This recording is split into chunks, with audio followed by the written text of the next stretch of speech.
Record. Oh, how come it was so challenging to do it the first time? I don't know. Well, here we go.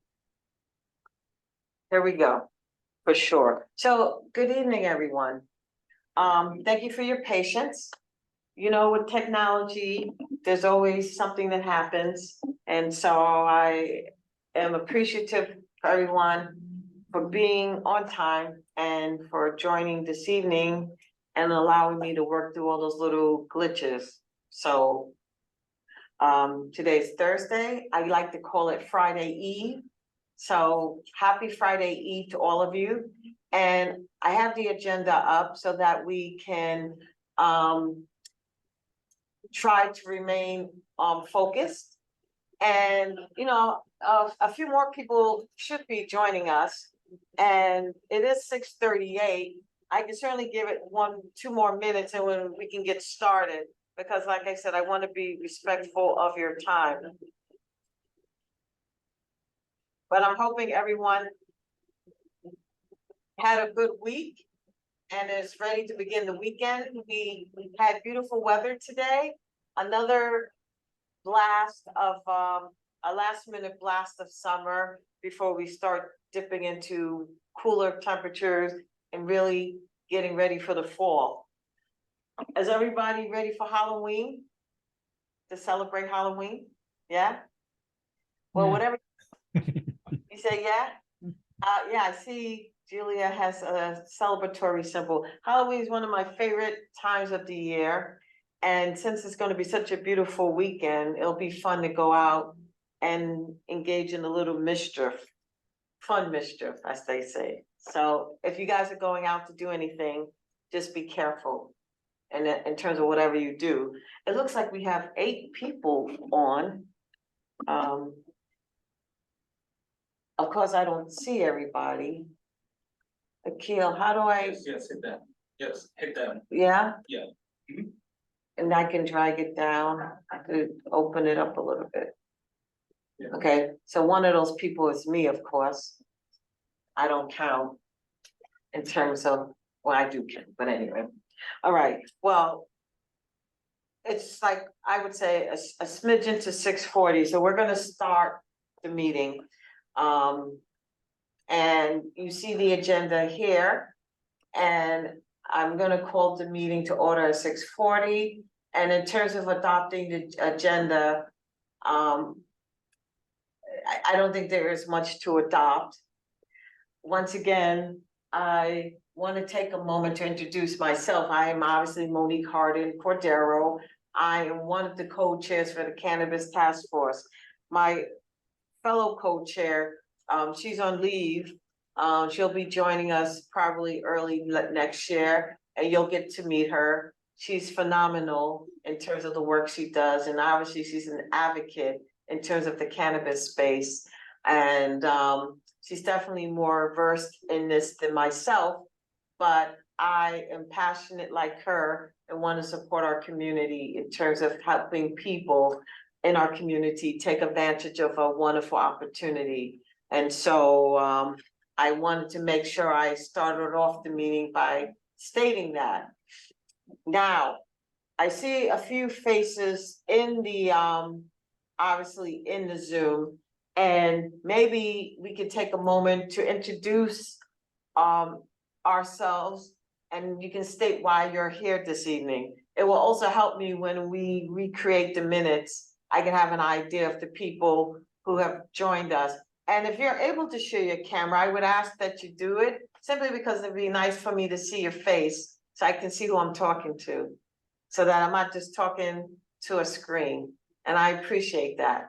So I guess I'm gonna start with what I see on the screen. And so maybe I could start by asking, well, I see Rolando is on the screen. So Rolando, why don't you introduce yourself? Hi, can everybody hear me? Is my audio Yeah. on? We Okay. hear you fine, thank you. Hi, my name is Londo Felix, and my 2 other business partners are also on as well. Hoffa Man, which is Robert Wilson, and John Ema. The 3 of us are in partnership looking to acquire a license from the OCM and open a dispensary. And we were interested in opening in Manhattan Community District number 9. Very good, very good. So that's why Okay. we are here. So that's great. As we are lifting this off the ground, because literally, the beginning of this month, I believe October 4th is when the expansion occurred for people to apply for licenses, correct? And to Yes. apply to Mhm. establish, a dispensary most people are looking at, but there are, of course, other opportunities. So that just happened. And we know that that opened up the floodgates for sure. And in our community board, we want to support everyone who is looking to take that legalized path to open up a dispensary or whatever else they might be interested in relation to the cannabis industry. So we want to thank you for joining us this evening. What about Julie? Is it Julia? Yes, hello. I'm just here, I'm taking notes. I'm from the Columbia Daily Spectator and I write for City News.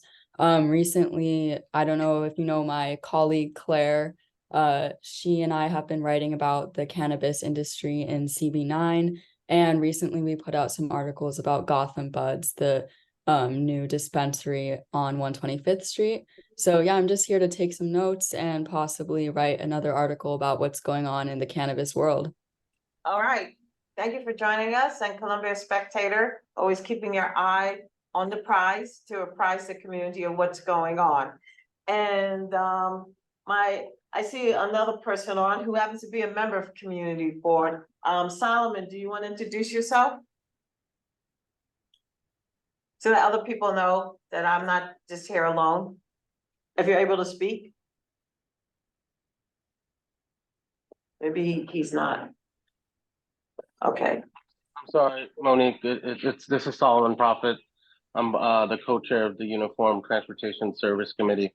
I apologize, my bandwidth is very low right now, so I can't turn on my camera. All right, thank you, Solomon. I appreciate you joining in this capacity. And No Vanessa, do you want to introduce yourself? Yeah, hi. I'm Vanessa, and I'm from Community Board 9. I work in the cannabis industry and doing advocacy and community outreach, and so that's why I'm here today. Okay, very good, thank you. So, thank you everyone for taking the time to introduce yourselves. Now, what I was hoping to do, and I want to also check my email, I was hoping to, one of the things addressed was the issue of enforcement efforts. At our last meeting, there was a great deal of concern expressed by members of the community about the number of illegal dispensaries or smoke shops that were cropping up in our community because of the activity associated around these illegal establishments. And so in working with one of my community board members, our Uniform Services Committee, which Solomon sits on, I brought that issue to their attention, and they were kind enough to connect me with an officer in the community who is responsible for monitoring and keeping an eye on that activity. But because once again, CB9, we're not as saturated as other communities within Manhattan. In fact, Lower Manhattan has quite a large number of illegal establishments. I think because we're more residential, and we have a few things that create opportunities, or I would say cautionary barriers for where people can place their establishment. We don't have as many, but our goal is to keep things under control so that we don't have too many illegal establishments in the community. And so my goal was to have an officer, Officer Stumer, join us to talk about what they're doing to, in fact, monitor what's happening, so that people who are residents of the community feel that their concerns are being heard. So at some point this evening, I'm hoping that the officer will join us. So that is one reason why I have that information up on the agenda. The other thing, I was hoping to have, in terms of a presentation, and I don't see them up here yet. Someone from actually the Office of Cannabis Management, I had asked to join us because they did a presentation, maybe, I want to say maybe 2 weeks ago, if that, to talk about the rollout of the expansion of licenses that would be available to people. And they were supposed to jump on to provide a brief overview to all of us, because, once again, the train is moving down the track very quickly. And I know a lot of us in the community, as well as community board members, had questions about how to proceed with the expansion of all these applications that was going to happen. So now I'm looking to see if I have an email from them. So let me check right now. Monique, Pascal emailed saying she was in a waiting room. I hope she has the right link. So do I, because yeah, you're right. So I just mentioned her name, so let's see if we can pull her up. All right, so let me see if I can get her to join us so that we can have her give the presentation that I'm looking to give. Have her give this evening.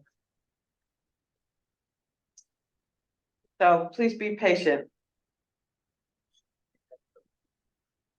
Right. And so let me just forward the entire link to property. Solomon, can you do me a favor? If you saw the email from her, can you forward that to Pascal? Are you able to do that? Sure, I can forward it too. Okay. Yeah, I'll send her the link. Okay, I appreciate it. Good evening. How is Chris? Sorry to be late. Okay, so my goal this evening is to have Pascal Bernard from the Office of Cannabis and Management come on and talk a little bit about this rollout that happened earlier this month. So as soon as she jumps on, we'll have her present, and then we can ask her some questions, because I will say, in full disclosure, we've been trying to look at this issue for a while. And excuse my back. No, turn my back to you. We've been trying to look at this issue for a while as a community board and prepare for it. So when the rollout came, there were a lot of things that were presented and still a lot of questions to be had by many of the community boards. Especially, well, I can only speak to the community boards in Manhattan. So we had a lot of questions. And so I was hoping by someone coming today and presenting, we can get a few things answered. So that's why I feel it's important to have Pascal join and present. So that's the first thing in terms of what's on the agenda. We also were supposed to have an organization join us, Cannabis. I'm not sure if you are familiar with them, but their focus is advocacy and providing support to those who are looking to get into the industry. I was told earlier today that they wouldn't be able to join us today, which is unfortunate in terms of today's meeting, but they will be available to join us next month. And the reason I wanted them to join us is because after hearing from the representative from OCM, I also wanted to use this as an opportunity to have someone who is there to provide support, advocacy to those who are looking to get into this industry and to establish a business. I wanted them to be able to talk about the services that they have to offer. So it made sense to have them come today, but they will be available to join next month for sure. And then afterwards, I'm also looking to have someone join us from the CUNY Graduate School, because we've been working in partnership with them. And the whole goal in working with them as an academic institution is to track what is going on in our community. How do people feel? What are people hoping to gain with the this burgeoning cannabis industry? We know how things have happened in our community in terms of dealing with cannabis and how many people have been wrongfully arrested and lives ruined. Now moving forward, we're looking to start this new chapter of rolling out this industry in our community in a strategic and effective way. And we're working with CUNY to track, to get answers from members of the community and to make sure as things are rolling out that we're doing it and keeping in mind how our residents feel. Because once again, this is a community effort.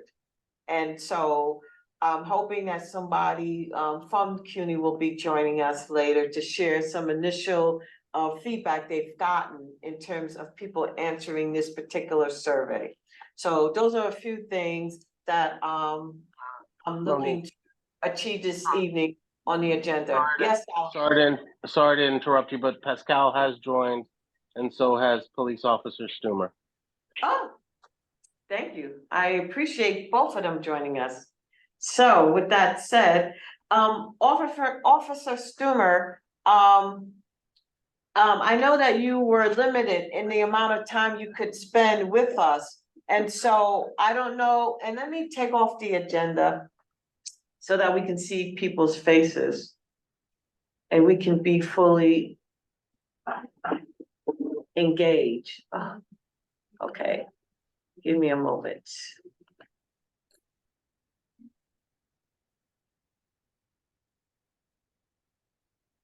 Stop sharing, so I'm gonna stop sharing. That's the first thing, okay? Now, I'm gonna ask Officer Stumer to speak, if you're able to, Officer Stumer. Can you hear me? Can you hear me? Now we can. Hey, good evening, everybody. How's it going? Good evening. It's going well, Officer, thank you. We Good know you're evening. very busy, but I wanted to take a few minutes to ask you to share what are the what efforts are being executed in our community to address the number of illegal cannabis establishments in our community. As I had shared with you at our last meeting, I had a few community residents express concern about the kind of activity that congregates around these establishments that are illegal. And I wanted to know what you and your team are doing to be able to, address that issue. Okay, thank you for having me, first and foremost. I just want to preface, and I always need to preface this, that the shops themselves are at the purview of the Sheriff's Department. The Sheriff's Department is the sole agency, along with cannabis management, in charge of enforcement and dealing with these. So yeah, so they're the ones that really take charge when it comes to inspecting these locations and making sure that if they are licensed, and if they're not licensed, confiscating products and shutting them down. NYPD is more of a supportive role when it comes to like helping them out, because they are a much smaller agency. For all that don't know, the NYPD is 33,000 strong. The Sheriff's Department, from last time I checked, is nowhere near that. So we will help them out as far as manpower and assisting them in their operation. But at the end of the day, sheriffs is really the go ahead agency. And what I can try to do is I have a contact over there to see if maybe I can get one of their public information officers to come and speak with you guys. I think that they would be much more informative in this than I can even do. I'm merely just more of a supportive role.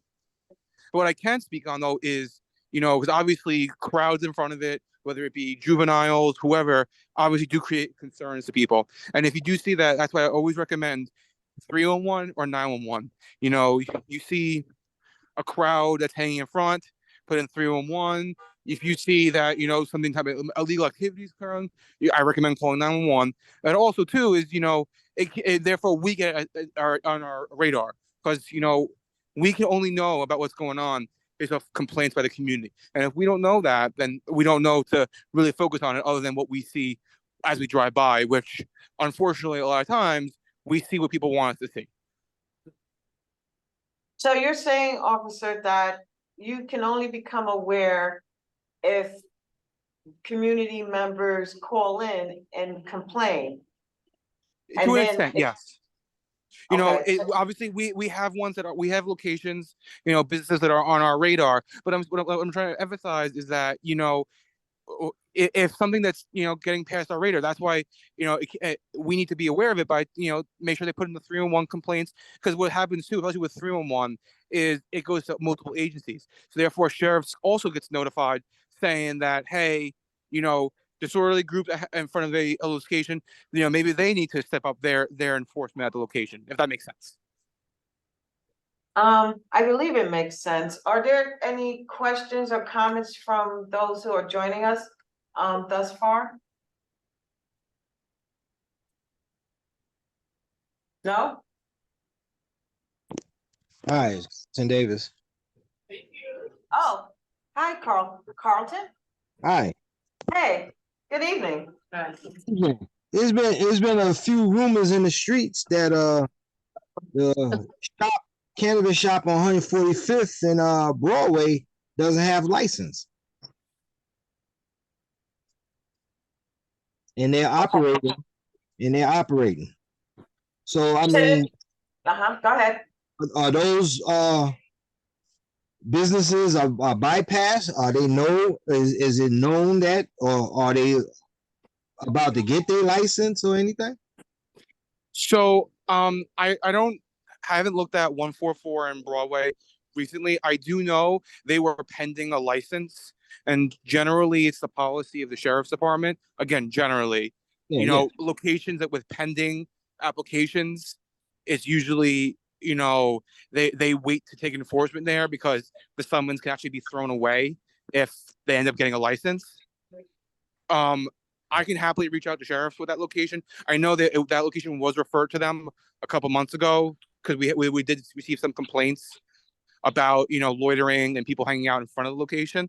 But I can definitely look into that one and see what their status is. I don't know, honestly. Again, sheriffs is real, and when it comes to licensing, sheriffs and cannabis management is really the go-to people. Right, because question two is that Gotham Buds on 125th Street. I'm sorry to interrupt. I'm sorry. My name is Pascal Bernard. I'm from the Office of Cannabis Management. 145th is not licensed. They are not a licensed dispensary. Okay. I just needed to just straighten that out real quick. Gotham Buds is a licensed dispensary. When we do our presentation, we'll show you what there should be a sticker. I just want to compliment that you can. The streets are speaking positively about the legal business and also speaking that they are negative business. I've been to Gotham Bud. I was at their opening ceremony, and I have footage of wonderful. that. I just couldn't sit here and just like 145th not licensed. Not Yeah. licensed. You mean 144, right?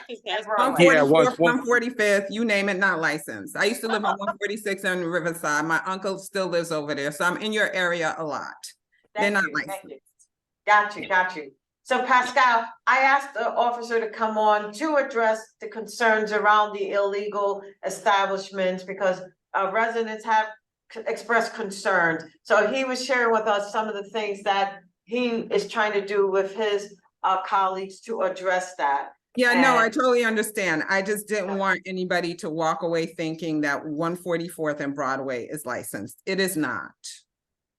Yeah, I just, you know, everything in me was like, girl, tell them it's not licensed. That's all. gotcha. Thank you. Yeah, so I guess with that said, Officer Stumer, is there anything else you wanted to share with our, with us? Because like, once again, I'm mindful of your, other commitment, because you're sitting in another meeting. Yes, we have our monthly community council tonight, so I'm bouncing between both. No, you know, obviously this is a large concern that you are not the only ones that are, you know, coming to us.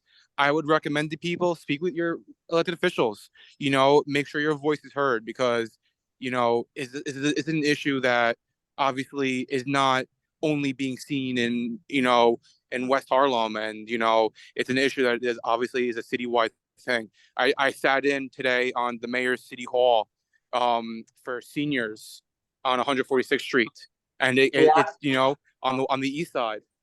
Yeah. And you know, the same exact question came up. You know, they asked the mayor himself. The door right there. Go further now. You know, they asked him himself. You know, what's being done. And, you know, if you know, again, you know, it's a prevalent issue. So I always say, you know, make sure you talk to your elected officials. You know, call us, the NYPD, because we'd rather go and not do anything than not come and God forbid something happens. Okay, I got you. I see a few other members of the task force have joined, Daria and Deirdre, so thank you for joining this evening as well. I don't know if you guys had any additional questions you wanted to ask Officer Stumer before he steps away, and then I turn it over to Pascal. Or you? I have a question. I have a question. All right, officer, I want to once again thank you for coming and letting us know that you are aware and are actively working to make sure that we can keep our community safe in terms of Yes, trying. and I just want to emphasize that, you know, while this is not an NYPD, you know, primary, you know, thing, if people are making complaints, don't feel bad to reach out to me, and I can happily refer it to whoever needs to be referred to. You know, I don't want people to feel like they can't come to the NYPD for these issues. You know, we're still here to serve the public and protect the public. So if anybody has locations, you know, you can share my email, happily, you know, send it to me so I can make sure that the respective agencies are notified, as well as make sure that, you know, if we're seeing, like, let's say, for example, we're seeing a lot of kids hanging around a location, you know, I'll make sure my youth officers go out there. Or, you know, we're seeing some drug activity other than weed, you know, I'll make sure that I have officers increasing patrols and making sure that the people that need to know about it are notified. May I ask a question really quickly, Monique? Is Sure, that go ahead, Daria. Officer Stumer, just a little bit off the subject, speaking of other drug activity, were you over at Montefiore Park yesterday? I was happily there, yes. Okay, okay. I came and introduced myself. I don't know if I met you or not, but we are so happy. I was so happy to see the presence there yesterday of the police, Monique and everyone. I was at Montefiore yesterday, and there were a couple of cars there. There were several officers out in the park and across the street where all that activity has been going on. And I know that has been something we've been talking about a lot. And just seeing the presence yesterday was very, very helpful and appreciated. So thank you.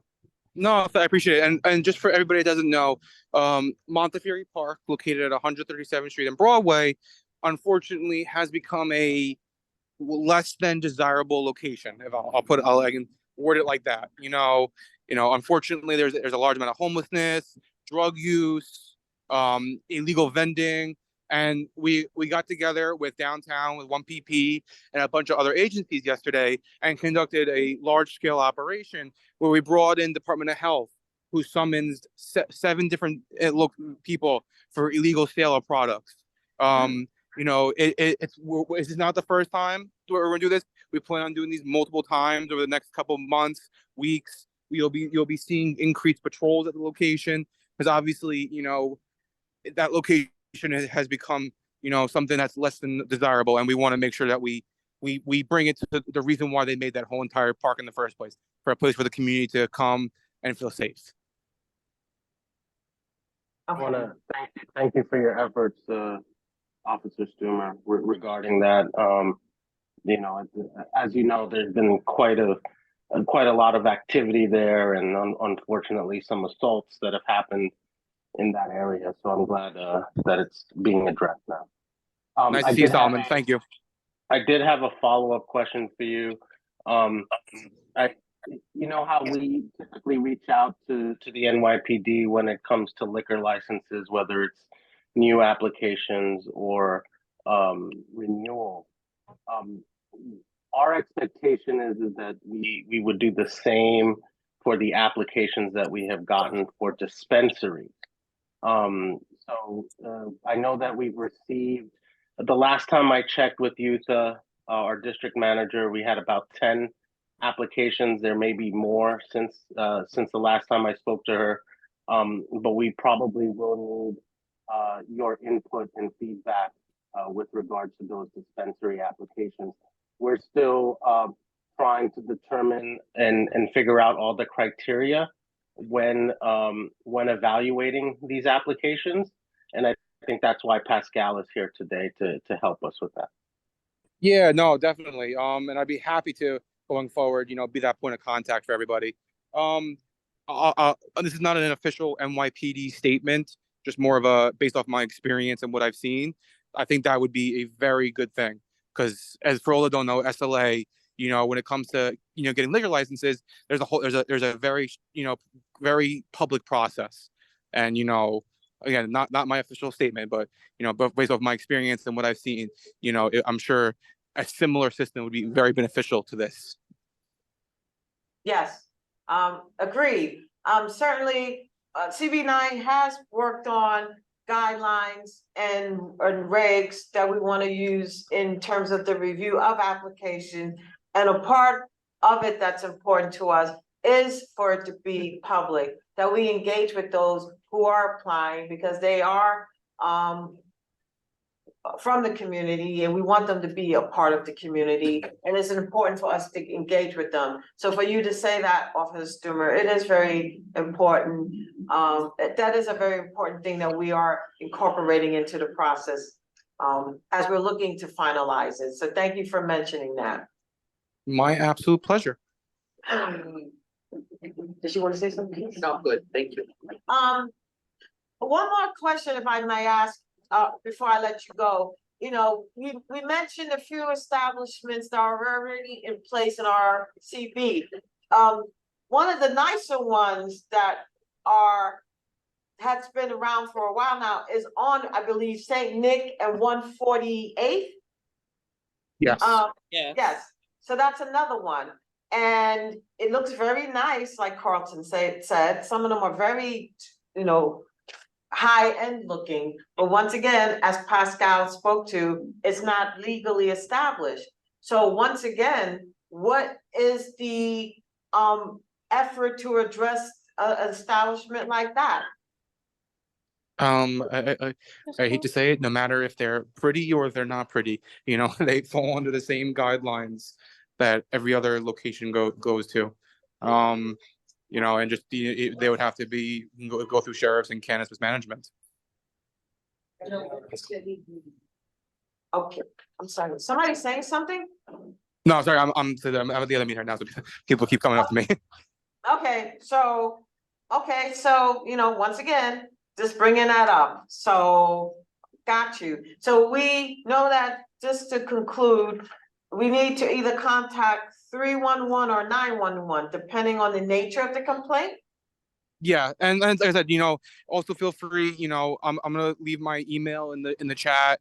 You know, if people feel more comfortable reaching out to me, be like, hey, you know, this location at 123 Made Up Street, you know, I'm seeing a lot of activity going in and out of there, something that's, you know, less than desirable. You know, I can happily, you know, refer it to whoever needs to be referred to, because, and even if, you know, hey, I don't know who should I refer this to, who should I call 911, 311, you know, I feel free to reach out to me and I can happily, you know, send the right people over there. All right. Okay, very good. So with that said, thank you for your time and your insight. And I guess we'll follow up with you as well, because you said there might be a more appropriate person to come and sit with us at these meetings moving forward. We're not saying we Yes. don't want you to come, but you know. I have seen members from the sheriff's department speak at other meetings, like other community forum meetings. So I can happily reach out to them and see if someone from their agency can be represented, because they are much more knowledgeable when it comes to these locations. Okay, very good. All right, thank you so much, officer. My pleasure. Everyone have a good night. Thank you. Thank you. All right, Pascal, thank you for your patience.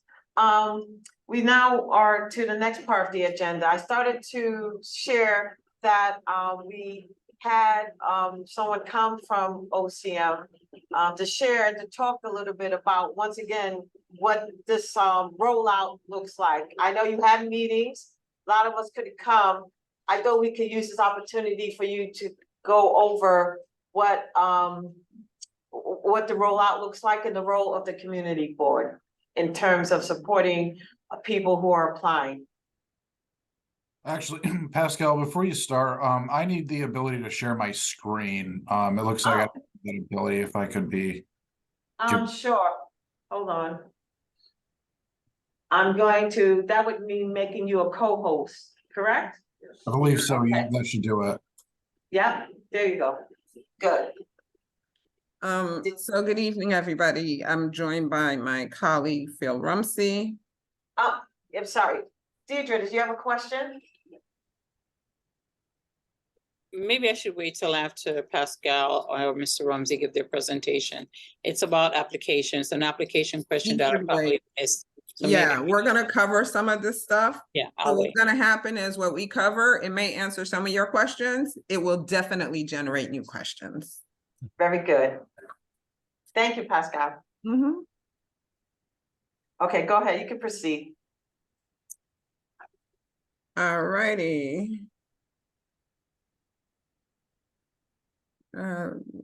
Let's go to the next slide, please. So, as you all know, Governor signed this March 2021, and it created the Cannabis Control Board, the Office of Cannabis Management, and it legalized use for New Yorkers or people 21 and over. It also expanded our medical program. Next slide, please. And so these are all the dates, but the date for purposes of tonight that we need to focus on is the October 4th date. That is when we opened adult use applications across the state. Next slide, please.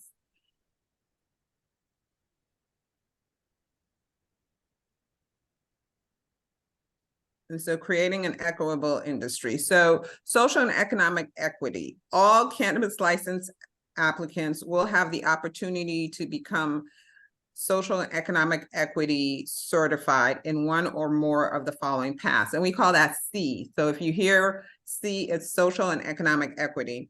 Individuals from a community disproportionately impacted, or CDI. So this a community disproportionately impacted by prohibition. Distressed farmer, service disabled veteran-owned business, minority and women-owned business.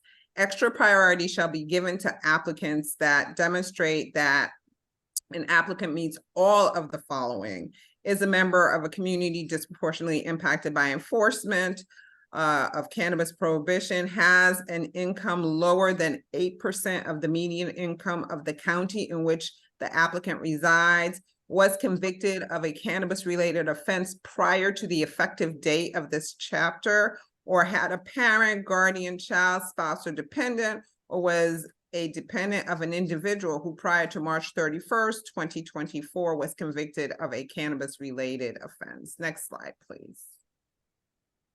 A community disproportionately impacted, or again, we call that CDI. It is a history of convictions and other law enforcement practices in a certain geographic area, including but not limited to precincts, zip codes, neighborhoods, and political subdivision, reflecting disparate enforcement of cannabis prohibition during a specific time period relative to the rest of the state. All that is, if you lived in a, again, community that was disproportionately impacted by policing during prohibition.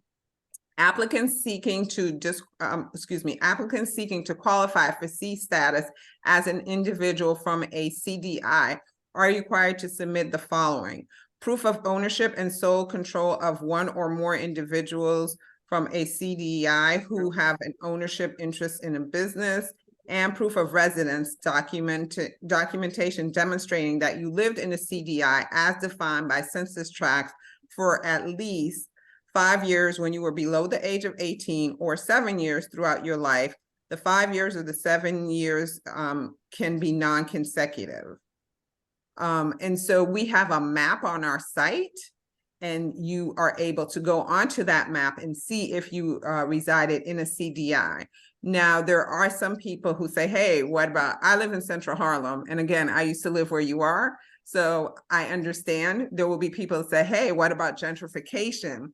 We do it by years. And so when you go on the map, you'll be able to put in the years that you lived in, because we do understand that communities have changed. Next slide, please. October 4th. Next slide. And so these are the licenses that are available from October 4th to December 4th, application windows for cultivators, for processors, for micro businesses, for distributors, and retail dispensaries. For the purposes of tonight, really, it's the retail and micro business, because the micro business can have a dispensary. Next slide, please. On September 12, 2023, the Cannabis Control Board approved the adult use regulations. The applications for adult use license types will be available on New York Business Express. The applications for these licenses began Wednesday, October 4th. That's when, again, we opened the portal. Adult use dispensary applicants with proof of control over a retail location will be tracked to go through an earlier November 17th, 2023 approval process. Adult use applications close on Monday, December 18th, 2023. Next slide, please. And so the overview of the dispensary. Adult use retail dispensaries are authorized to purchase cannabis products at wholesale from a distributor, sell cannabis product at a brick and mortar retail dispensary storefront to customers over 21 years, deliver cannabis products that have been purchased by customers directly from the retail dispensary or the retail dispensary's website. And the website also has an age gate to ensure people are 21 and over. Operate a limited retail consumption facility near the dispensary for consumption of pre-packaged products purchased at the dispensary, and host cannabis events at the premises. Next slide, please. Micro business. A micro business must cultivate cannabis and may also choose to process their cannabis into cannabis product, distribute their cannabis product to retailers, and operate a retail premise where their products can be sold and consumed. And a micro business must cultivate in one of the following tiers: indoor canopy up to 3,500 feet, mixed light up to 5,000 feet, outdoor canopy 10,000 feet, or combination up to 5,000 feet outdoor canopy and up to 2,500 of mixed light canopy. Next slide. And now I'll turn it over to Phil. Okay, thank you, Pascal. So I want to go over the role that community boards will be playing in approving the licenses. Per the cannabis law, community boards are allowed to express an opinion on whether they support the Cannabis Control Board's approval of 3 different license type. One is the retail dispensary. I think that's what everyone would be most familiar with. Another is the micro business that's also out right now. If the micro business is selling within your community board's jurisdiction, they would be coming before you and sending a, or I should say, they would be sending you a letter letting you know that they are going to be doing that. The third one is what we refer to as a registered organization. They're also sometimes called multi-state operators, but they're not multi-state operators, obviously, because they can only they would only have jurisdiction within New York. Those would be larger companies that have complete control from seed to sale. But the regulations for those are not out yet, but we wanted to flag it for you. So the 2 licenses, retail dispensary and the micro businesses, would be the one that would be one of the 2 licenses that an applicant would bring to you. The municipal opinion, in this case, the community board's opinion, would become part of the record that the Cannabis Control Board will create when they are going through the licenses. Community boards don't have to send an opinion with all license types. So nursery, cultivator, processor, distributor. Those are ones you would not be weighing in on. It's those 3 that I just mentioned. So an applicant does have to submit a notification to the community board where their retail store will be located. Again, whether that's a retail dispensary or part of their micro business. Pascal mentioned this earlier, but one thing we want to make clear is that there's a few different pathways individuals looking to be licensed can take. That November 17th deadline is for individuals who have a physical location or can prove that they're renting a location. So they have a location locked in right now. That's what the November 17th deadline is for. The December 18th deadline is for individuals who do not have a location locked in. So I just want to make that clear that there are kind of 2 separate ways to move forward in the licensing. And we wouldn't consider an applicant does not have to notify the community board if they do not have a location yet, but they can move forward with our licensing process. So December 18th may, when it comes, as long as they have the correct information submitted to us, we'll be able to process that information. But until they have a location locked in, they won't have to send that notification form to you. So I just want to make that distinction between those 2 dates. There is a copy of the notification form and this link, and I want to make sure everyone knows we will send you this PowerPoint tomorrow, so you will have a copy of it. The individual does have to send this notification form by certified mail, overnight service, in order to make sure that you receive it. Once you receive this, you do have 30 days to send your advisory opinion to the Office of Cannabis Management. Within that 30 days, if you would like to request an extension of another 30 days, you can email that municipalities@ocm.ny.gov. So again, within the original 30 days of you receiving it, you can email us and request an additional 30 days, which would obviously get you a total of 60 days to go over the application.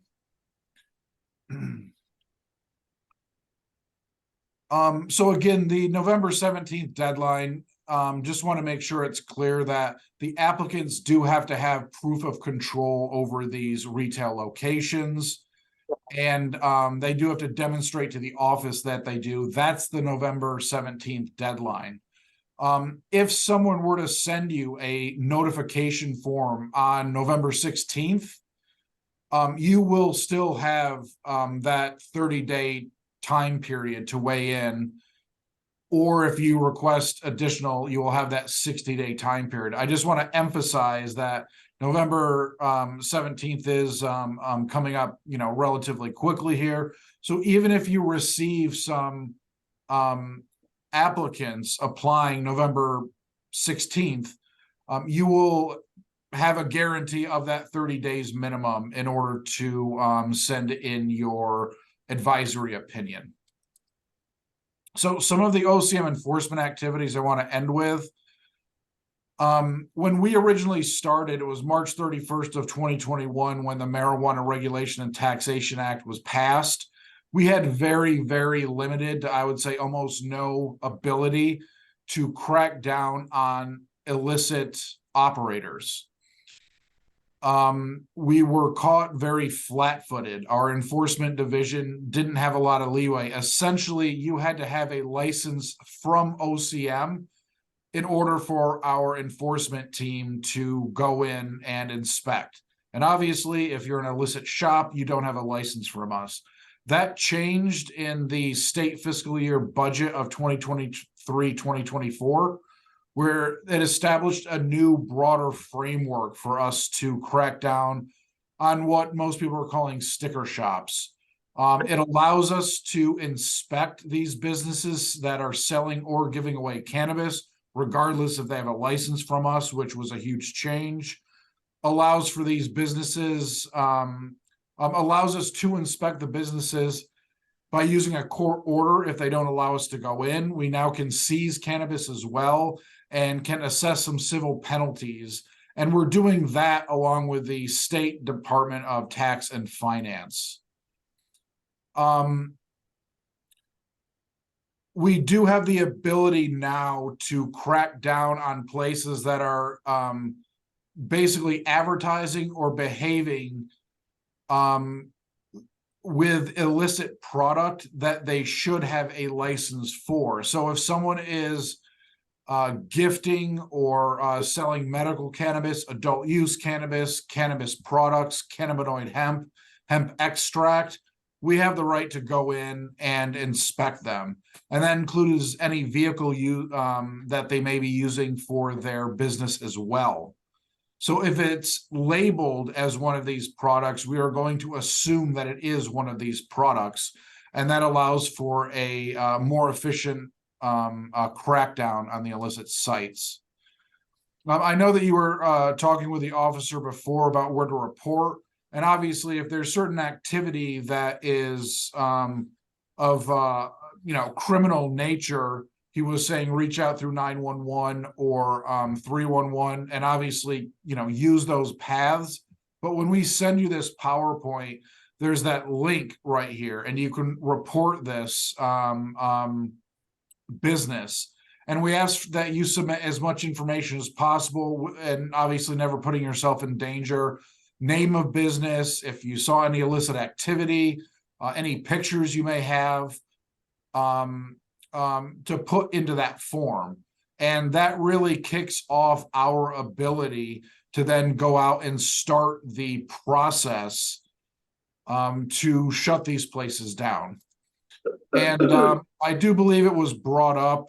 There are on all legal dispensaries a sticker that looks like this. It's about 12 inches tall. You can scan it with your phone, the QR code, and it will tell you that you're going into a legal dispensary.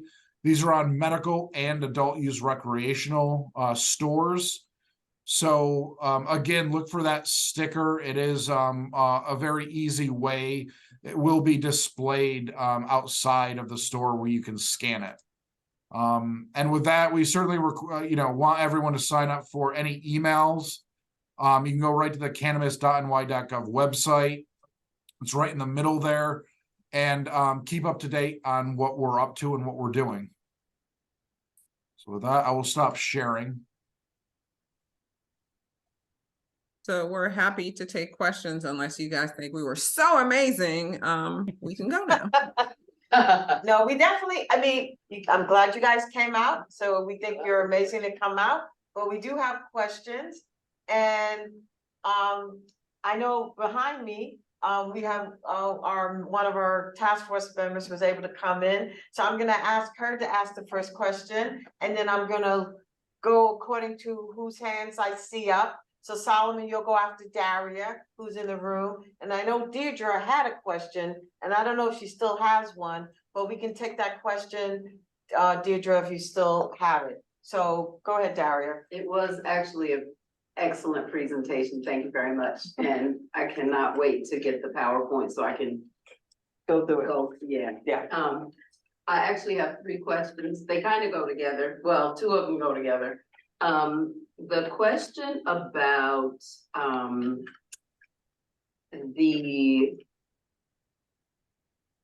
if you have control of a location, you have to let the community board know.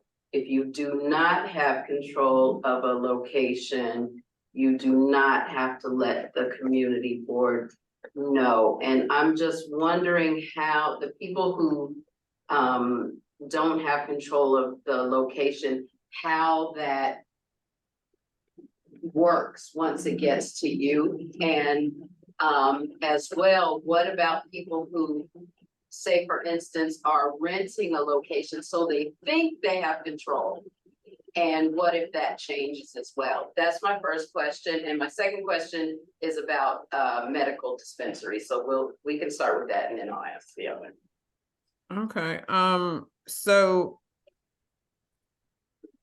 for people who have proof of location, they have to submit, as Phil said, the 30-day notification to the board, and you guys would process them like you would, as you know, people who come before you for SLA. For people who do not have control of a location, they will submit their application to OCM. At some point, they will have a provisional license, and then they will find their location and then submit 30-day notification to the board. Oh, so at some point they always will have to. Yes, the way the statute is written, they have to come before the municipality, and the municipality gets to opine and provide an advisory opinion to both the Cannabis Control Board and OCM. And so in New York City, the municipality is represented by the community boards. So. And in terms of the ones who think they have control right now, but maybe you check, you know, maybe the landlord decides against it or whatever, they would start the process over, or is there some sort of? No, control means you have a lease. Okay. So some people, here's the way to imagine having control over a location, right? It's either you may have a deed or a lease, you may own it, or you're already renting it. Say you have a business. I, Pascal, have a making this up. I have a makeup store, and I decide I want to get into the cannabis business. And so when I submit my application, I submit either my lease or my deed so that the office sees that I have control of the location. I can't just say I have control. Like they have to submit proof. Phil, am I missing anything on that one? No, I mean, I think one, I would just emphasize that at some point people will absolutely have to submit the notification form to you. And we're just flagging November 17th as a deadline for people who are essentially a few steps ahead of some people, because they already have a pizza place that they want to convert to a dispensary, they have a flower shop they want to convert. So their deadline's that November 17th. If you don't have one, your deadline is December 18th. But again, so you can start that process within OCM. And once you get that control over a location, and that might be well into next year. Maybe it takes some people till January of 2024. It might take other people till June, but they're provisionally licensed But so as soon as they get that location, that's when they have to send in the notification form so that the community board can weigh in. Okay, thank you. So And everyone will be coming to you. Regardless, at some point. yes, and really quickly, you had briefly mentioned the medical dispensaries, and that's a question that I've been having for quite a while, even before adult use was legalized.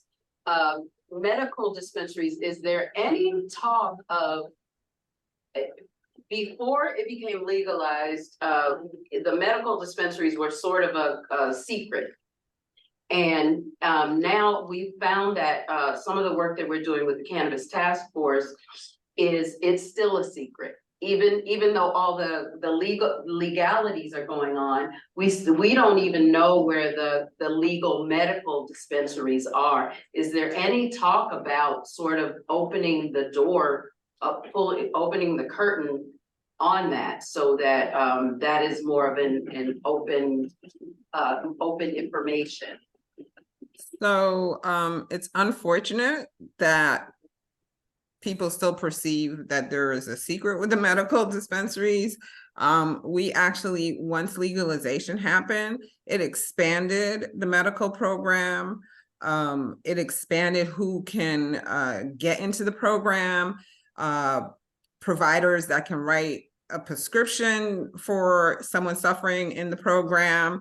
We've tried to provide information to people regarding the medical program. So thank you for that. We will take it back to our colleagues in policy and in our medical unit, so we can kind of ideate how we can do more to educate people. But at some point, there will be an expansion of the medical program. We're in the process of, internally doing all the processes that need to happen for that. And so, but that is something that is coming. Is there a place that you can point us to now where we can our website get information?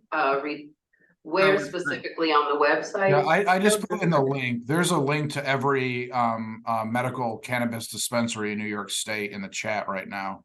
It's on our website. Thank you. We are not giving out additional medical cannabis licenses right now. So at the moment, they're just not part of the expansion effort. But yeah, I can let's see here. Yeah, I mean, I really brought you to the let's call it a landing page for the dispensing facilities. And you can click on any one of them, broken down by, there's a couple of pages worth of them that are out there. You can go right to their website from the link I sent as well. So, and real quick, let's see here. I'll also just put in the chat, let's call it the medical cannabis landing page. I guess you can call this kind of our main page for medical cannabis on our website. So yeah, I think part of it was that they started operating years and years ago, and they were not operating all that well because the legislation wasn't written that well for medical patients. But we've improved it. We have a great medical team. And yeah, I mean, they're right there. We have quite a bit of information on there and all the locations. So, and I also want to add, because a lot of people focus on the recreational aspect of our office, but as Phil said, we do have a wonderful medical team. We have pharmacists and doctors working on our team. We also, we put out proposed regs for research. And so we're looking for people to do all of the things around this plant, because yes, you can use it for recreational, but it's also a healing plant. Yeah. And so we really want to connect our community and the older adults, people who, at other times in history would have shied away from it. There are so many, like you said, healing elements that have to do with it, and we really want to bring it together. But we found that when we go out into the community to talk about it, we have very little information about the medical part of it in terms of state. So our website really, it really does have a lot of information, and we have a colleague. I will let her know tomorrow. I will Teams her. She's up in Albany, and let her know that there's a whole group of people in West Harlem wanting to do some stuff around medical. Thank you. Yeah, absolutely. There's an Yeah. FAQ in the chat as well, so I think the last two links, it's really the second to last link is that landing page to the whole medical cannabis.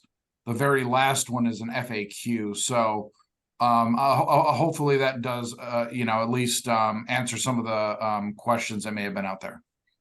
Thank you. Yeah, it's like the best kept secret, as they Right. say, right? So, Exactly. Solomon, go ahead, Thank ask you. your question. Mhm. And thank you, Pascal and Philip, for coming tonight and sharing this information with us. It's really invaluable. I had two questions. The first one had to do with the applications that we have received already. My understanding is that the community board makes a recommendation or an opinion on an applicant. And I know that there's certain criteria that the applicant must adhere to so that they can get a license from the state. If an applicant has applied, and let's say we know that they have not or they don't fulfill the criteria, and let's say, for instance, one of the guidelines I think is they can't be near a school, 500 feet from a school or something like that, or a place of worship. We've gotten applicants that have applied where they're on the same block as a school. Do we just automatically just give our recommendation as like, this doesn't meet the criteria, we disapprove, and OCM will inform the applicant that of that regulation? So, there are sensitive use locations. Let's unpack it a little bit. It's 500 feet away from a school, 200 feet away from a house of worship, 1,000-foot radius from another dispensary. However, because there's always the however, y'all, it's the same with SLA, right? It has to be exclusive use. So for those of you familiar with Harlem, Thurgood Marshall, it's got IHOP, or it used to have IHOP. It has retail on the bottom. So that negates it, right? So if it's not exclusive use, if you are running a daycare center in the house of worship, that negates it. If you're, so those kind of things. And it also has to be on the same street. So if it's on 146, right, between Broadway and Amsterdam, there's that school there. Right. But the school is on Amsterdam. But if it's so that's the entrance, that's the address. If it's around the corner on like 147th, it can be 500 feet, but it's not on the same block. It's not on the same street. Right. Okay. I kind of understand where you're coming from now. Again, there's always the exceptions, right? And then how the regulations are interpreted. I would say if there is questions you have about that, in the chat, there's that I referenced that in the PowerPoint, so did Pascal, the municipalities@ocm.ny.gov email. You can always flag a location, say, we believe this might be too close to a school. And we would be able to look into that. But yeah, as Pascal said, I would you can put anything you want in your advisory opinion as well. I mean, any kind of flag, any issue can be in there, but feel free to reach out. And that's the same email you would send your 30-day extension request to, if you wanted more time to look over an applicant. So feel free to ask questions just so, you know, assumptions aren't made about something and we can all be on the same page. Understood. Okay. And my second question has to do about places where cannabis can be consumed. Are there other regulations for those types of places or dispensaries where not only is cannabis sold, but also consumed? Are there certain regulations that have to be put in place for those specific types of dispensaries? So for now, we only have the licenses coming before you are, again, retail dispensary and micro business that has a dispensary. And in the retail dispensary, the license holder is allowed to have a space where people can purchase and then go consume right there. But the other license that will come before you, and it's not, we don't have that license out as of yet because we're still, you know, writing the regulations, and then we have to put it out for 60-day comment period, bring them back in if we make substantial changes, 45-day comment period. So we're not there yet, but that is a consumption lounge, but we're not there yet. Understood. Okay. Thank you very much for clarifying that. Thank you. Just curious. 1 second. Daria, did you have I'm Daria. Deirdre, did you have a question? Or is your question in the chat? Oh, my question isn't in the chat, and but it was about the application, and I think it was gonna be about someone applying, right?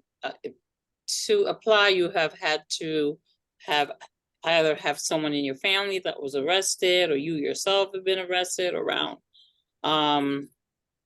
cannabis use. But what if the person was younger, like teenager, or and that record is kind of like sealed, expunged, but I'm just trying to figure out how does that work?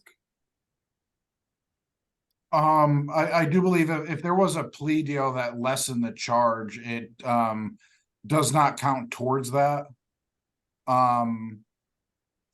It does not count towards the license, let's say, and that's why we did have you know, family members and things like that as well. But if there was a plea deal and you weren't charged with something that would classify as a you know, cannabis related offense, then unfortunately it doesn't count towards that. Okay. Okay. But also though, for the adult use licenses, that is not a criteria. That is for C applicants. That's just additional consideration. So even for C applicants, that is not necessarily a criteria. It is for you know, additional consideration. And you'll see that in the slide deck. Okay, excellent. Thank you both. Oh, okay. Rolando, you have a question? Yes. I think my question is, when you say control of a space, are commercial LOIs acceptable for that as proof of control of a space, as opposed to an executed lease? LOI is, can you? Letter of intent, commercial yeah. lease on intent, letter of intent. Because I mean, it kind of, I have shops over on the West Coast, and normally our process was obtaining the license and then going to get a real estate. And now it seems like it's somewhat the cart before the horse, but I do understand it's so that the communities can discuss it. So and I would just add that's for the November 17th deadline. Right. Now, I mean, you have until December 18th if you don't have any idea where you want to locate in the entire state, and you've never talked to a landlord or even thinking about purchasing a location. You still have until December 18th, but you don't need to have any of that. You just need to apply to us. And then it could take you 3 months to find a place. And that's when the notification form would have to be sent. So we are, that December 18th, you don't need any kind of letter of intent. You don't need any rental agreement. You don't need any, don't need to have purchased anything. You just have to start the application process with OCM by December 18th. Okay, so you have to start the process. And that is the provisional process? Yes, provisionally, you can become provisionally licensed. And that may help you go and talk to landlords or even generate capital and say, look, I'm provisionally licensed, but I don't have a location yet. And that's one of the balancing acts we were trying to do. So people didn't have to come before with a proof of location. That only applies to some people that happen to fit that criteria. Okay. So there's I guess there's a regular retail dispensary license. There's a C license, C retail license, and there's a provisional process. So there's So how they're many? all dispensary licenses. Okay. It's just different pathways to them. Okay. Okay. So there's two main pathways, a regular process and a provisional process, and all the provisional processes are for people that don't have locations. Correct. Okay. And also for those of you who may know people in the community, or you yourself, are looking to fill out an application, we know that New York City Cannabis NYC, which is embedded in New York City Small Business Services, they provide assistance with that. And so your tax dollar pay for it, go. Right. Okay.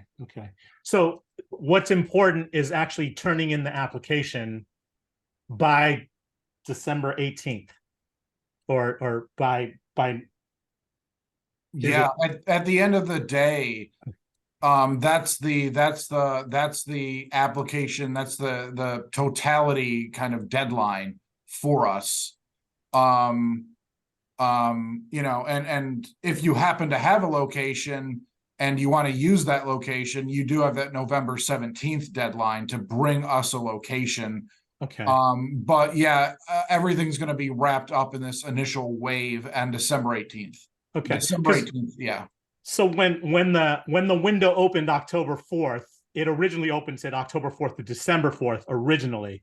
And we were like, okay, if we need to notify the communities have a 30-day notice, our first step was let's reach out to every community first and then lock down a space later.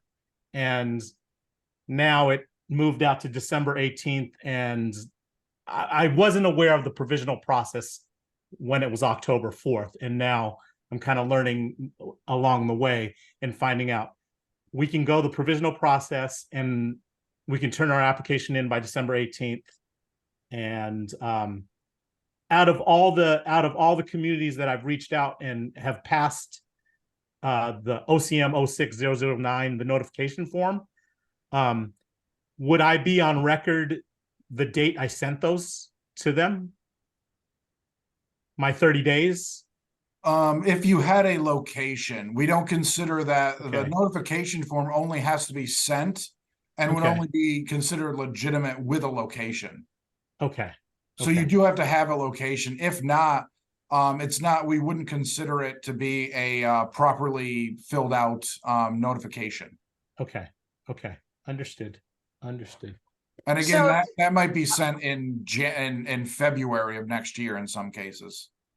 So As just to long be as they clear, got through December, yeah. Okay. I'm sorry. Go ahead, Rolando. I didn't want to cut you off. Okay.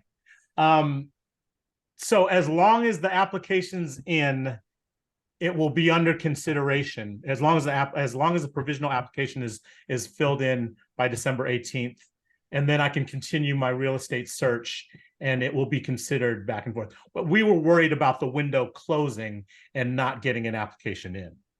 And Yeah. I mean, I think, again, as we've said, the application deadline is December 18th. There are two pathways. If you are doing provisional and you do not have a location, that is fine. December 18th is the cutoff. And we understand that not everybody's gonna have a location because this is a lottery.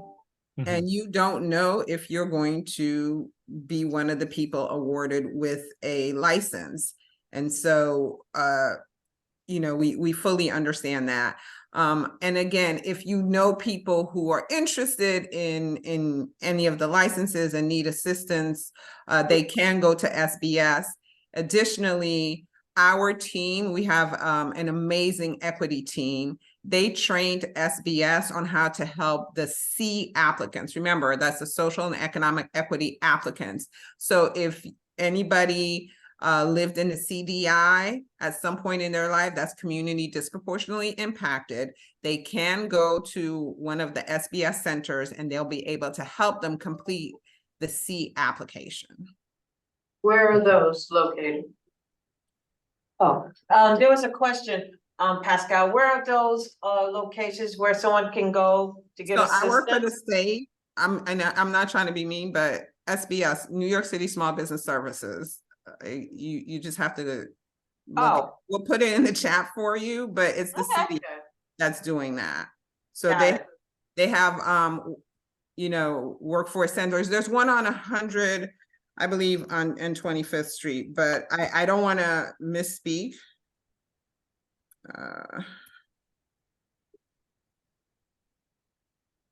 But you know, this We'll is part of figure it. city Yeah, we can government. figure that out. We'll figure it out for sure. May I ask really quickly, is it okay? Go ahead, Dara, and then I wanted to follow up on that question that Rolando Then asked. go ahead, because I had a long time at the beginning and Okay, so just to be clear, because I'm processing all of this along with many of us in the room, as a community board member, we want to make sure that we do right by those who are coming before us. Because we are planning, of course, to ask for an extension so that we can review those applications in a thoughtful manner, so that we are also being supportive of those who are coming forward.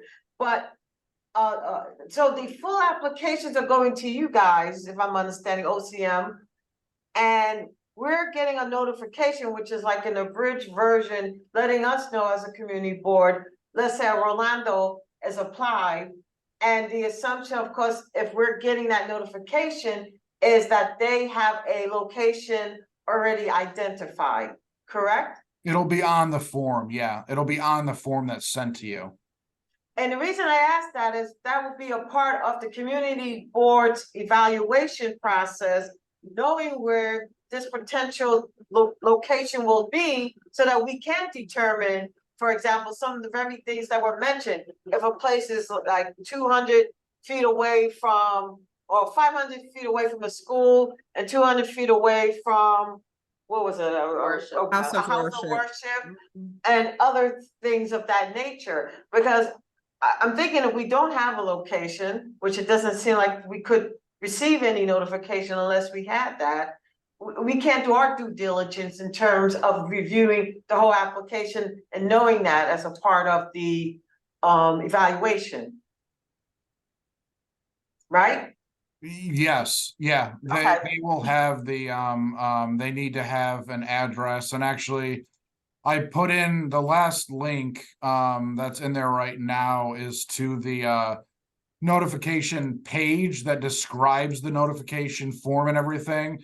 And the link I'm putting in right now is the notification form itself. Right. So Okay. you'll be receiving that, and you can see that, I think it's the, you know, it's just a couple line, it's in the middle of the page where you need to list out the address. And if you receive one that's not filled out properly, it's not considered to be a real a notification from OCM's perspective. It has to be filled out. Got it. Address.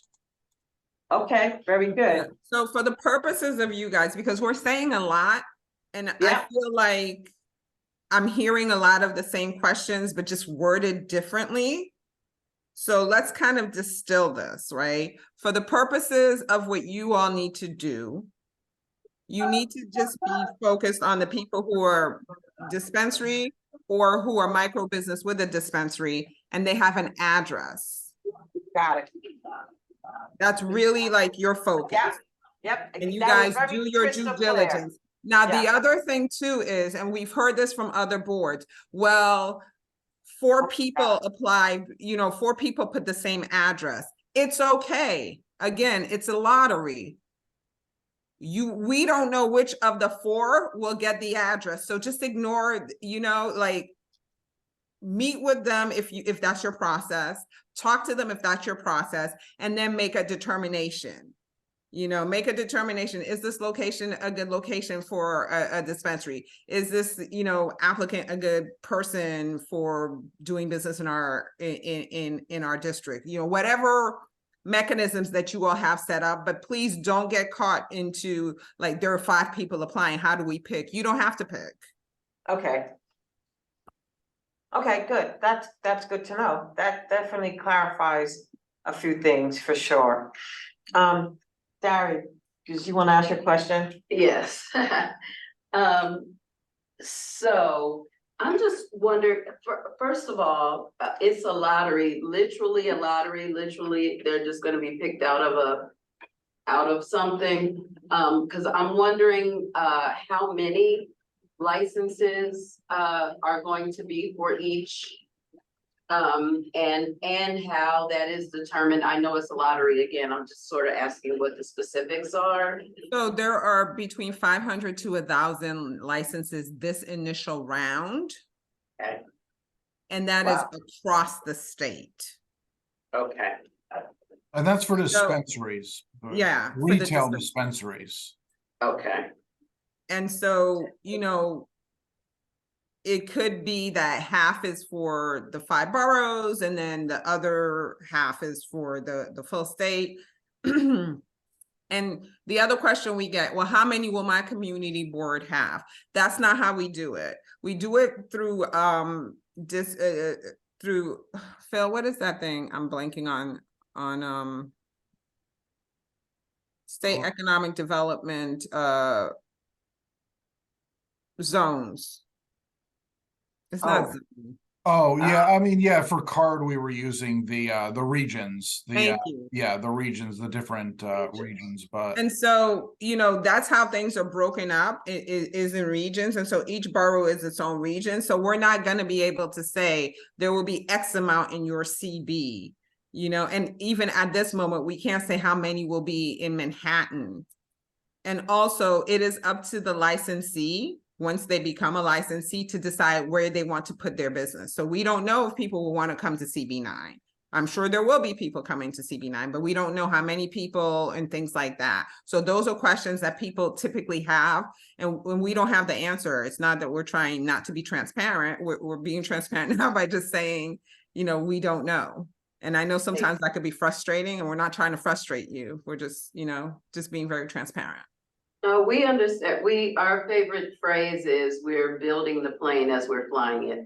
So, and I know we're all doing that. So we all have to give each other grace while we figure this out. I keep saying it's like hip hop in the 90s. It was, this is a unique situation for us because most of us, all the laws that we know almost, the main ones, we were born into, they already existed, all the work had already been done. And we have, although this is a lot of work, we have a unique opportunity here to make we're inventing something. Mm-hmm. And it's not easy. We've eased into all these laws like street lights and things like that. They had to figure that out. They had to figure out stop lights and all of that. So we definitely get it. We appreciate your time and your patience with all of my questions and our questions in general. Really quickly, I did want to say, I noticed on the thing where it said the way that they were to be served to the community boards, that the last one, I noticed, I think there were 3. And 3 or 4, and at least the last one said that it could be hand delivered. I know for sure, I'm not sure if this came later, if the information came later, but I know for sure that someone that I know tried to hand deliver one to a CB in Brooklyn. and they refused to take it. Hmm. And they said, we don't have a stamp or anything, so you'll have to go back and send it in. So, I'm not sure what we do about that kind of thing. Tonight I'm only dealing with Community Board 9, but I want you to know that there are things like that that are happening and I think really just because the CBs weren't ready. Because this was literally on the day that it opened and they refused to CB1. I'll tell you, it was CB1 was not accepting hand delivered. I do also want to ask, just if you know, you said that if a house of worship or a school is not exclusive use, then it negates it. It's still a school and it's still a house of worship, and I just wonder if you know at all why that came to be. It's similar to SLA. Really? It's the same thing with SLA.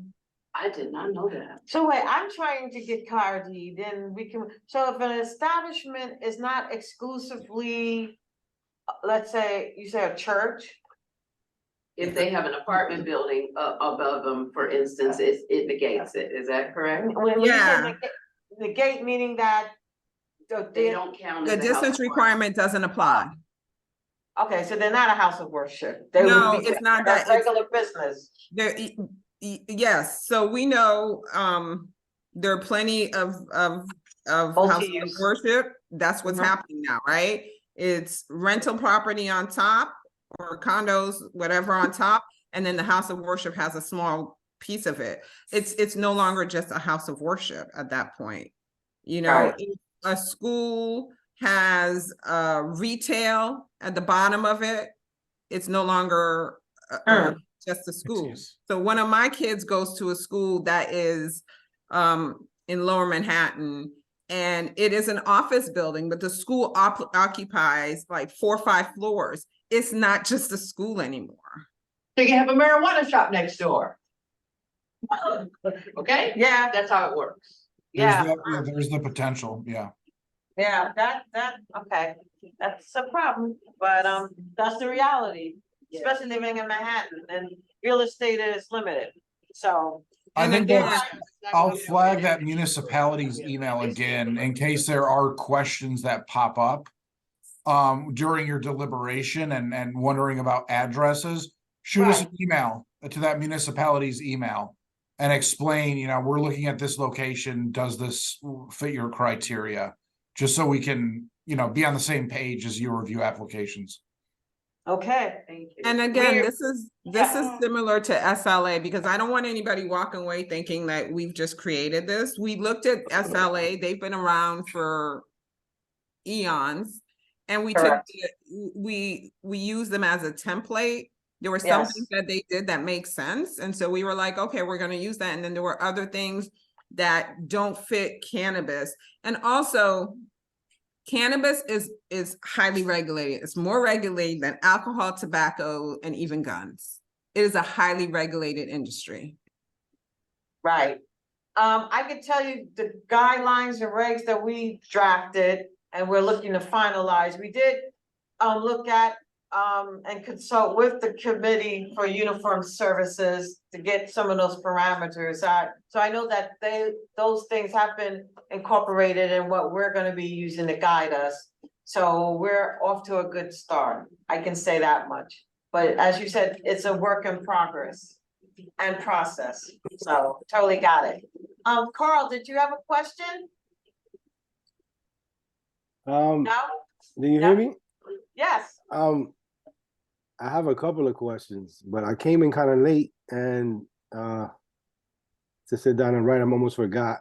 But so I'm sorry, I will have to say that we're gonna have jump to off? yeah. I have one question, and this is just no, we can stay on with you guys for another 10 minutes, but okay. Right. Thank you for that, Pascal and Philip. Go ahead, Carl. Let's say you already have a space, or looking at it. Maybe you already answered this question, or you're already looking at a space. but there's a dispensary that doesn't have a license and is nearby, and they might be applying too. If I get it, they have to close down. You're talking about if there's a legal dispensary, Not that's legal, 'cause right. you know, obviously there's Illegal. everybody. Illegal. Let's say there's a lot of people applying, and let's say I'm like 500 feet from one that is already up, and he's applying too, and then I wind up getting it. What happens to him? Did he have to shut down? I mean, if it's He's already, illegal. yeah, He's if illegal. if it's illegal, it doesn't count. We don't, we're not measuring distances from illicit stores. So when you say he's already up and running, if it's a legal dispensary with a license from the state, then it would negate your ability to open up near there, because that would be within the 1,000-foot radius. If it's a illicit store, then no, we don't recognize illicit stores. So how about if he's a hemp retailer? A hemp CBD retailer. Oh, CBD, no, that's Hemp. different. I mean, they can't have any THC in their store. So So a hemp hemp, is, I'm just to clarify, a hemp store could be next to a dispensary, yeah, I don't a know of block any, away. yeah, I don't know of any, yeah, because they can't sell any THC, so there's not really necessarily competition there. And the reason I asked is because we're talking about cannabis. So hemp is cannabis, and the question just came through because I thought about kind of like what's going on in another state right now, where dispensaries are suing hemp stores because there's an issue with sales being too close to each other. The regulations are, so it's like kind of maybe something to think about in the future. It's happening in California right now. Yeah, So that's but why I mean, I asked. So yeah, I mean, I you can can't have get I high can have from a hemp. so I can have a hemp store, let's just say across the street from a dispensary, and that's not a problem. yeah, I don't know of any issue with that on our end. And again, they're basically different products. I mean, you can't get stoned from anything in a hemp store. I'm just saying there's a market for it, and it is cannabis. Just because it's hemp doesn't mean it's not THC. But so if I open up, like right now, I'm looking at a space myself. It's kind of close to a dispensary. I don't know if they have a hemp license, a CBD license. Maybe they do. If I get it, they shut down. They have to shut down, or we just They don't count. They don't count, right? So again, if it is not a licensed dispensary and there is, all the licensed dispensaries have a sticker on the front, it doesn't count. So if it is any of the smoke shops, sticker shops that you're seeing out there, it does not count. And if so if I get a location, do I have to talk to the community board to so they could give me the verification if that space is good? Or You have to provide the community board with 30-day notification. okay, I got that. Carl, I'll call you after and I'll fill Right. you in. For his space, not for us to tell him about another space. Yeah, that's OCM's job. OCM is gonna Right. be doing a lot of the distancing issues with. If there's another dispensary near there, we're gonna be the ones flagging it and saying you're too close to another legal dispensary. Just as a reference point. I mean, so yeah. We're gonna be involved with making sure that these are placed in the right areas without, clashing up against each other. That's not something you would necessarily need to be concerned about. And if you do have an issue, you can always email the municipality's email and ask if one is too close or something. Got it. So that's good to know as well. Community boards, for looking at it. If we have a question, we can bring it to you guys and you'll let us know. It's all good. They're in the right distance, A, B, and C, and we can move So forward. what happens to the people that already have spaces and are applying, and then you choose the other guy? Like, let's say, what happens to them? They have to go out of business, or they have to, What? I'm sorry. Let's say I have a space, right? I already have a space, right? I put down 3 months. I put down, let's say, 20,000, and I'm ready to go. And you choose the guy across the street from me, then I lose all my money. I'm just, there is a risk here with, I mean, there is a risk if you're talking about, you applying for a legal dispensary and someone else applying for a legal dispensary and you're renting a location, there is a lottery to this. So there is a risk involved with this. And that's why, you should be, careful. That's why you can go ahead and be provisionally licensed and then look for a retail location while you're provisionally licensed. That's what helps a lot of applicants. Because if you're not, you don't have to come with a location. Yeah, no, I hear you. I'm looking at a space So now, it'll help you. You could spend the next 2 months looking for a and place. and that's making why I sure don't want to that- grab it, because I don't know if I'm gonna be able to keep it. But again, we can't give you business advice. We can just tell you what the regulations are. You may have come on, after I mentioned this, but Yeah. New York City Cannabis NYC program is embedded in SBS. SBS is helping people fill out their applications. Some of the questions that you're asking us, we can't answer. You should go to them. I got you. Okay. I will. All right. So, okay. So guys, thank you so much for giving the presentation and even taking extra time to answer questions. I feel like I have a better understanding and members of our task force have a better understanding, and it will help us as we try to, lock things up and then begin to review applications, and we can do it in a more thoughtful way. So with that said, I know you have to go. So thank you, Pascal and Philip, and we'll be in touch. All right, Okay. thank you. Have a good evening. Thank you very much. Thank you. Thank you for your time. Much appreciated. Thanks for coming, Thank you. And yes, and Rolando, who was on, so he learned a lot too, so that's good. So I don't see anybody on here from from CUNY, who we were hoping would join us to give us a update on the survey. And, I'll reach out to them and maybe they'll be able to give us an update at the next month's meeting. And as I said, Canaware is not going to be presenting this evening, but I think it was time well spent this evening by getting the presentation and getting our questions answered. So I hope everybody who's still on felt that way. And just a reminder, our next meeting will not be the 4th Thursday of November, because that's Thanksgiving. So we're gonna meet the Thursday after, which is the 30th. So just make a note of that, and I'll make sure next time that we have the correct Zoom on the agenda, the Zoom link, because I think that there was an issue with the Zoom link.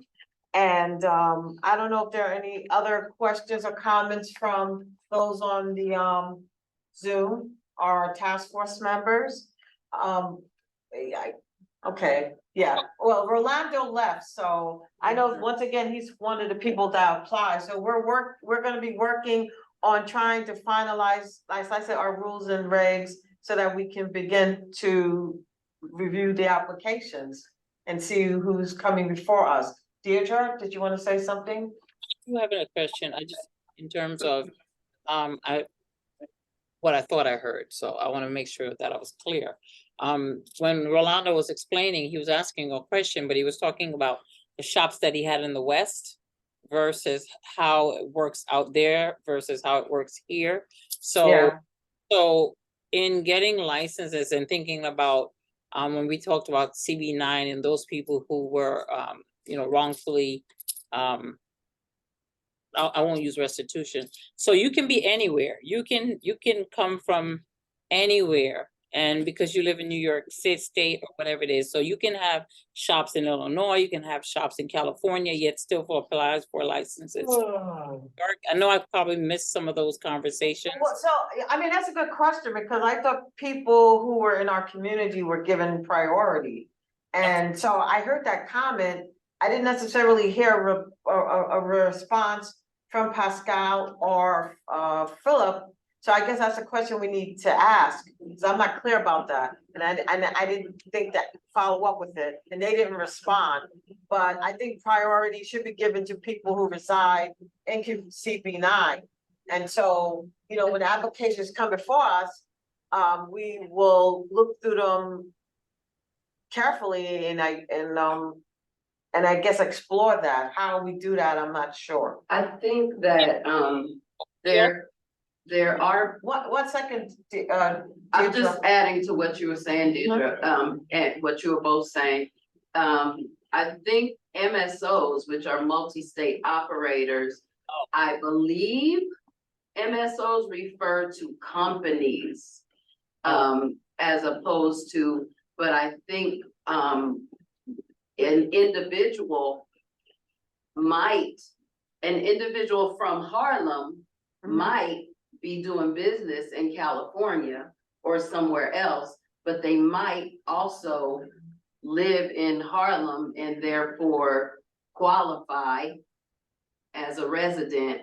And, you know, there are loopholes and everybody's gonna find one. You're right, that's true. And I guess, I guess if we have a question, that's something we should follow up on. Absolutely. Because we wanna make sure that our people are given priority. Absolutely. That's the bottom line, I feel. And I hope we all are in agreement with that, so. I was just- one Go more- ahead, Deirdre.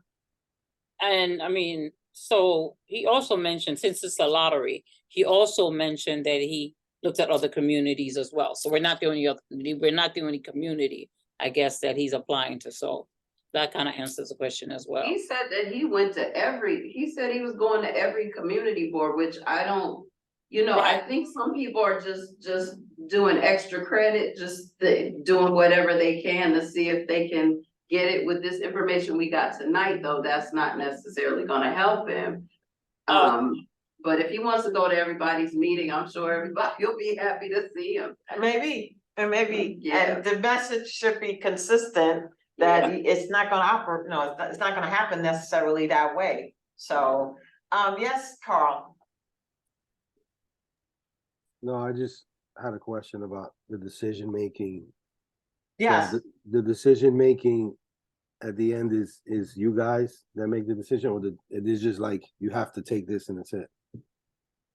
So from what I understand, Carl, certainly the application goes to OCM and then we get a notification in terms of who's applying, and then we'll review the application, and according to what we're looking at in terms of parameters, we'll take that into consideration and share our comments as a community board with OCM. And that will be a part of, I guess, the process that they use to make a final determination. Actually, the application comes to us from the applicant. The applicants send us their application. Right. Yeah, the applicants send, not OCM, the applicants do. Oh, and then okay. we comment back to. Yeah, but the notification, so that's a part of the application, the It notification. comes from the applicant. It comes from the applicant comes directly to us to say, hey, I wanna open a dispensary in your neighborhood. This is just notice that I wanna a dispensary in your neighborhood. And then we get to comment on it, whether that's okay with us or not. So it goes to but it still goes through the lottery process after that. So our comment doesn't influence the lottery process.